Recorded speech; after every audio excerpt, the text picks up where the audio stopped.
Olá a todos e todas, meu nome é Yuri Costa e vou trabalhar com vocês neste web seminário o tema Direitos de Populações Vulneráveis em Tempos de Pandemia. Eu quero iniciar agradecendo ao professor Ítalo Santiroch, da Universidade Federal do Maranhão, Polo de Alcântara, pelo convite feito para a participação neste interessante seminário, num formato que eu confesso não tenho tanto contato, já que as aulas são todas gravadas no formato de web palestra, mas exatamente por isso saúdo a comissão organizadora por essa importante iniciativa. Deixa eu iniciar também me apresentando. Como eu falei, eu sou professor da Universidade Estadual do Maranhão, leciono na graduação e na pós-graduação, mestrado e doutorado do curso de História da UEMA. Também sou defensor público federal aqui no Maranhão, exercendo especificamente a função já há mais de uma década de defensor regional de direitos humanos, e isso mantém direta relação com o tema da palestra, como eu citei, direitos de populações vulneráveis em tempos de pandemia, mas também diz respeito aos objetivos dessa nossa conversa. Aqui eu proponho debater o conceito de vulnerabilidade no atual momento pelo qual a gente passa, apresentando noções e exemplos daquilo que eu chamo de grupos vulneráveis ou populações vulneráveis, e também apresentando uma visão que eu pretendo ser propositiva. Em tempos tão tensos e marcados por uma negatividade, é importante trazer algo propositivo, ou seja, algo que proponha uma visão positiva do nosso contexto, tá? E para ser já bem objetivo, até pela nossa limitação de tempo, o que nós podemos entender como grupos vulneráveis? É claro que não há um conceito fechado, definido do que seja grupos vulneráveis, é exatamente por isso que eu coloco que é um conceito fluido que precisa de uma delimitação. E aqui a nossa delimitação ela tem relação direta com aquilo que eu chamo de uma abordagem histórico-jurídica. A ideia aqui, então, é pensar grupos vulneráveis como populações que, não apenas no atual contexto, mas historicamente, foram alijadas do acesso a uma série de direitos fundamentais, regra geral identificados como minorias. Por isso que eu cito essa abordagem como uma abordagem histórico-jurídica. E nela, dentro dessa concepção, a gente poderia inserir vários grupos considerados vulneráveis. Nós temos imigrantes, nós temos a população carcerária, pessoas em situação de rua, povos e comunidades tradicionais, as mulheres ligadas à violência de gênero e uma série de outras categorias que vão ser um pouco mais explicitadas ao longo da palestra, na medida em que a gente destacar pelo menos 3 exemplos do que sejam grupos vulneráveis. E quais as características dessa vulnerabilidade? Ou seja, se eu falei que a abordagem é uma abordagem histórico-jurídica, quais elementos a gente pode apontar como elementos de que identificam essa noção de vulnerabilidade? Primeiro, e relacionado àquilo que eu já falei, é uma abordagem que não é uma vulnerabilidade, melhor dizendo, que não se inicia agora, é uma vulnerabilidade histórica. Há uma longa duração que construiu e infelizmente ainda constrói tais segmentos como grupos, como eu falei, marginalizados, alijados daqueles direitos que nós apontamos atualmente como direitos mais básicos, tá? Há também, e isso é importante ressaltar, uma naturalização dessa vulnerabilidade, ligada quase sempre a uma invisibilidade desses grupos. São grupos que, regra geral, passam desapercebidos, que não têm a atenção do Estado, que não têm também o devido cuidado da sociedade de forma geral. O outro elemento é que essa vulnerabilidade é uma vulnerabilidade sistemática, ou seja, há uma violação sistemática de direitos. A gente não fala apenas de algo pontual, de algo contextual. Quando dentro da concepção aqui passada de grupos vulneráveis, nós temos, na verdade, algo que se estende e que se apresenta como regra, e não como exceção. E também, como outro elemento que é extremamente relevante, nós temos o protagonismo do Estado dentro desse processo de vulnerabilização. Ou seja, o Estado, que deveria ser o agente que iria diminuir, minorar, mitigar tais vulnerabilidades, acaba sendo o principal agente de produção e reprodução dessa vulnerabilidade. Ligados ao atual contexto de pandemia, a gente pode apontar fatores que aumentam o processo de vulnerabilidade, ou aquilo que aqui eu estou chamando de vulnerabilização, dentro desse atual momento. Primeiro é que alguns grupos acabam passando por um processo de hiperinvisibilidade, ou seja, dentro do contexto de medidas adotadas para combate à proliferação da Covid-19, alguns grupos acabam sendo jogados para lateral, para escanteio desse processo e, por conta disso, eu falo numa hipervulnerabilidade. Tá? É importante também pensar, embora haja, como eu falei, e o foco aqui sejam grupos historicamente vulneráveis, mas a gente também tem que pensar em uma vulnerabilidade emergente, ou seja, em grupos que no atual contexto aparecem ou constituem essa vulnerabilidade de forma mais acentuada. E aqui eu vou apenas citar um exemplo dessa vulnerabilidade emergente e eu me refiro aos próprios profissionais da área da saúde, que agora se expõem de forma que estão naquilo que se chama de linha de frente do combate ao coronavírus e que por isso mesmo se expõem contrariando tudo aquilo que é preconizado, e eu me refiro ao isolamento social, tudo aquilo que é preconizado como medidas de combate à pandemia. Então, há grupos que hoje emergem como grupos vulneráveis.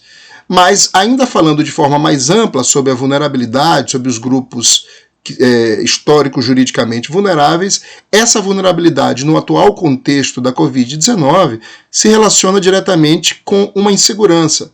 Insegurança que não vem de hoje, por isso a abordagem é histórica também, e é uma insegurança que, diante das atuais medidas de contenção da pandemia, se mostram mais evidentes numa insegurança de natureza de renda, mas também de natureza sanitária e habitacional. Ou seja, aquelas pessoas que têm uma dificuldade maior de ter acesso a uma renda formal, aquelas pessoas que não vivem em condições sanitárias adequadas, e aquelas pessoas também que não vivem em condições de moradias também adequadas, acabam ficando bem mais expostas a esse processo, ou à vulnerabilidade, melhor dizendo, no atual contexto.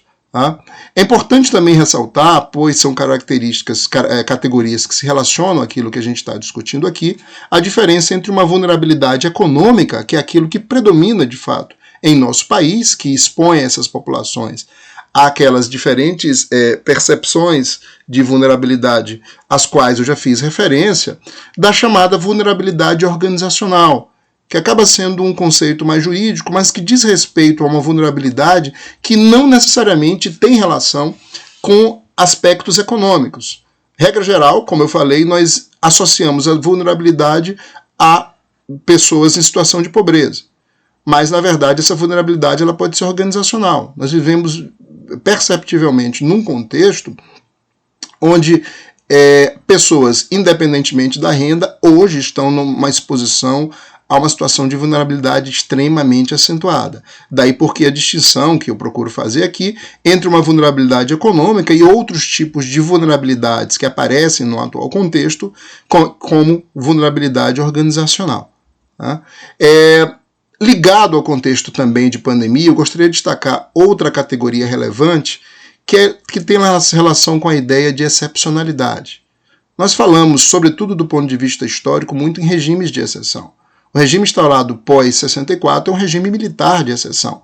Exceção no sentido literal do termo, ele excepciona aquilo que é normalidade, ou seja, que é a norma no sentido literal do seu termo, e se torna um estado de exceção na medida em que medidas que não deveriam ser implantadas em condições normais passam a ser a base, por exemplo, de funcionamento do Estado. Daí porque naquele contexto do regime militar pós-64 se falou no regime de exceção. Nós podemos dizer que nos atuais meses de pandemia e provavelmente enquanto ela durar, nós também estamos vivendo num regime de exceção. Não aquele regime de exceção institucionalizado pela força, de caráter, por exemplo, militar, mas em regime de exceção de natureza sanitária. É importante ter essa percepção quando se discute vulnerabilidade. Mas também é importante a gente ter a clareza de que deve existir aquilo que aqui eu estou apontando como nexo entre o contexto de excepcionalidade e essas medidas excepcionais. Ou seja, a exceção ela tem que dizer respeito diretamente ao contexto de delicadeza, de exposição sanitária pelo qual nós passamos. A gente não pode pensar que as medidas de exceção podem ter qualquer natureza. E aqui eu vou dar apenas um exemplo para ilustrar o que eu estou falando nesse momento. Um dos primeiros atos do governo federal, ainda no final de março de 2020, foi excepcionar, daí a ideia de excepcionalidade, a Lei de Acesso à Informação. Uma lei de 2011 extremamente relevante porque, como o nome diz, ela possibilita que a imprensa, que os cidadãos de forma geral, tenham acesso a informações sobre o funcionamento do Estado, sobre escolhas da gestão pública, sobre a utilização de verbas. Tá? Foram medidas que rapidamente, para ser mais exato, no dia 26 de março deste ano, de 2020, foram afastadas pelo Supremo Tribunal Federal a partir de uma ação proposta pelo Conselho Federal da Ordem dos Advogados do Brasil. Qual foi o entendimento naquele contexto do ministro que afastou essa excepcionalidade? Ele pensou, olha, peraí, realmente vivemos num contexto extremamente tenso e diferente. Dá para falar, palavras dele, que vivemos num momento de exceção. Mas qual a relação entre a exceção criada pelo governo, diminuir o acesso à informação e o atual momento? E aí ele exatamente deferiu o pedido da OAB por perceber que essa excepcionalidade não dialogava com o contexto sanitário. E muito pelo contrário, no momento no qual nós precisamos apresentar de forma mais clara, mais transparente, quais medidas o Estado está adotando, ele não pode vir e editar uma medida provisória, como quis fazer, diminuindo esse acesso à informação. Exatamente por isso que eu coloco que deve existir, ainda no regime de exceção, um nexo entre uma coisa e outra. Tá? Mas vamos aos nossos exemplos. Gente, eu separei 3 exemplos, cada um com uma característica que eu entendo fundamental para a gente pensar o atual contexto. Tá? São 3 exemplos de populações vulneráveis que eu penso dialogam bem com a proposta aqui colocada, exatamente pela característica, ou por uma característica dentre várias, que eu procuro citar aqui, que dizem relação com aquilo que nós conversamos nessa web palestra. Tá? Primeiro eu falo da população de rua, das pessoas em situação de rua, para utilizar um termo mais adequado. A característica deles que eu quero destacar é a hipervulnerabilidade. Pensem bem, gente. Qual medida proposta pelo governo, tanto no âmbito federal, estadual, municipal, de combate à proliferação da Covid-19, pode ser adotada por pessoas em situação de rua? Isolamento social em suas casas? Hábitos regulares de higiene, como lavar as mãos com sabão, uso de álcool em gel, separação das pessoas em grupo de risco das demais, nenhuma dessas medidas se aplica à população em situação de rua. Daí porque eu falo numa hipervulnerabilidade. E por isso também é interessante perceber a reordenação, a reorganização do tratamento que está sendo dado a essas populações. É impossível se pensar na forma de lidar com a pessoa em situação de rua, mantendo aquilo que se faz historicamente no Brasil no atual momento. Por isso que tem sido desenvolvido políticas relevantes, por exemplo, abrigo dessas pessoas em estádios, oferecimento de estabelecimentos públicos ou privados, como escolas, ginásios esportivos, para a higienização dessas pessoas. Um segundo grupo, igualmente relevante, que eu gostaria de destacar diz respeito a comunidades e povos tradicionais. A característica que eu destaco, que eu percebo relevante nesse contexto de pandemia, é a ideia de invisibilidade. Notem que, pelo menos na percepção e aquilo que eu venho acompanhando como estudioso e também pela Defensoria Pública Federal, nenhuma medida oficialmente foi anunciada de combate ao coronavírus vinculado a grupos e povos tradicionais. Então, eles continuam a viver aquilo que historicamente se apresenta como um processo de invisibilização, agora mais evidente.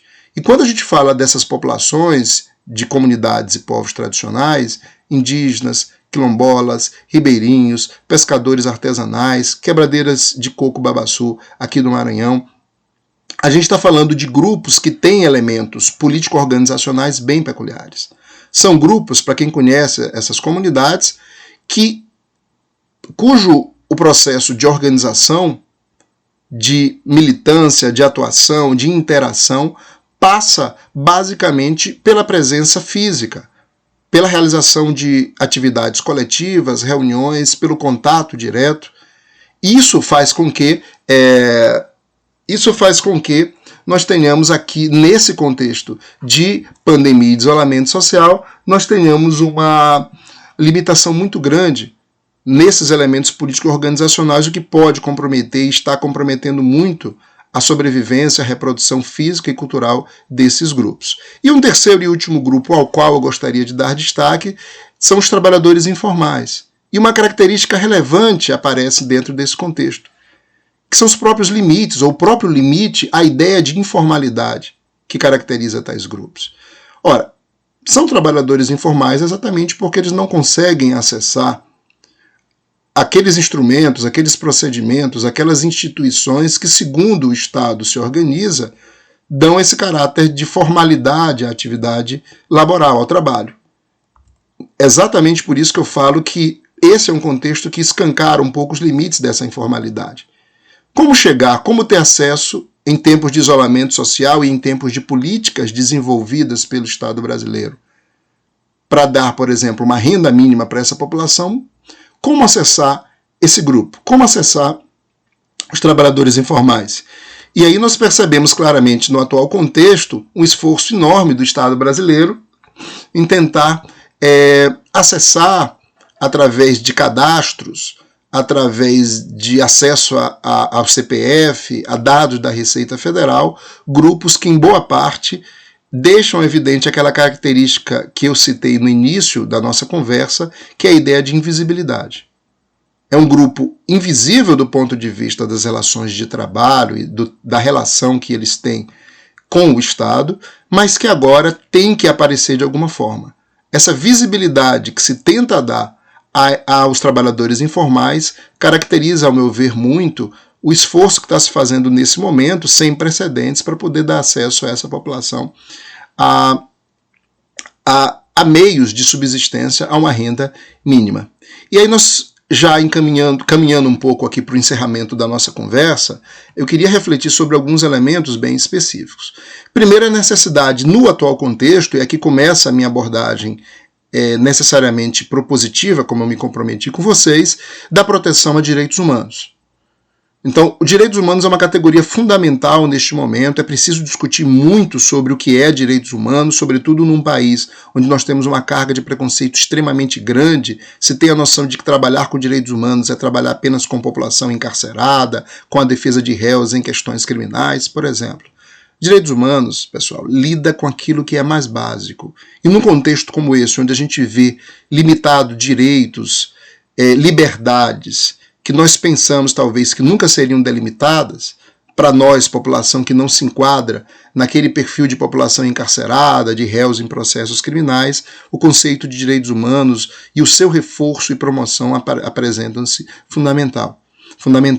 Como também é fundamental o monitoramento da defesa dos direitos humanos. Daí a necessidade de todos nós e das instituições em específico responsáveis por isso avançarem quanto à fiscalização, quanto ao monitoramento dos direitos humanos. Tá? Então, a primeira ideia propositiva que fica aqui é: estudem direitos humanos, pensem, reflitam sobre as perspectivas diferentes relacionadas a essa categoria, para que a gente viva esse momento como um momento de promoção aos direitos humanos, de reforço e de fiscalização ao cumprimento dos direitos mais básicos da população.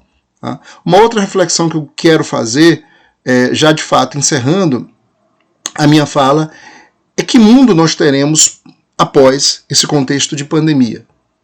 Tá? O que vai se apresentar ao mundo, o que vai se apresentar à nossa sociedade? Primeiro, acho que algo já fica bem evidente, que nós teremos uma sensível revolução nos costumes. A forma de nos relacionar, de interagir, não será a mesma após isso. Isso não é um anúncio aqui no sentido alarmista da questão. É mais porque nós já percebemos claramente o quanto nós vivemos num momento no qual o distanciamento ele se torna evidente. Nós precisamos ter a noção de que no futuro também algo vai continuar desse contexto. É um momento em que nós temos que ter, ou seja, após a pandemia, um reforço muito grande da presença do Estado nas nossas vidas. O Estado ele tem que ser protagonista, aquele Estado que se retrai, que deixa o chamado liberalismo dar conta, tomar conta do mercado, ele não é um Estado bem-vindo no atual momento e muito menos no segundo. Temos que pensar então em um Estado extremamente mais garantidor de direitos mínimos à população. Por isso, a forte presença do Estado ela deve ser evidente nesse próximo momento pós-pandemia. E é um momento também de reconstrução de alguns paradigmas. A gente não pode esquecer que após contextos extremamente violentos, como a própria Segunda Guerra Mundial, nós tivemos após isso uma evolução muito grande de alguns direitos, de algumas garantias, de uma postura mais intervencionista, adequadamente intervencionista do Estado. E eu acho que é para isso que nós caminhamos quando a gente fala desse mundo pós-pandemia. Daí a reconstrução de paradigmas que nós devemos ter nesse contexto. Tá? E, gente, nosso tempo se encerra. Eu queria mais uma vez agradecer pela participação nesse web seminário, uma ideia muito boa que eu espero que se multiplique. Também espero que essa nossa conversa tenha sido útil para vocês. Fica aqui alguns elementos então para reflexão e eu fico disponível através das formas de contato aí colocadas pela comissão organizadora para quem para os participantes deste web seminário, para continuar essa conversa aqui através de perguntas, de observações e de críticas à minha fala, tá? Um abraço a todos e todas e aqui eu me despeço.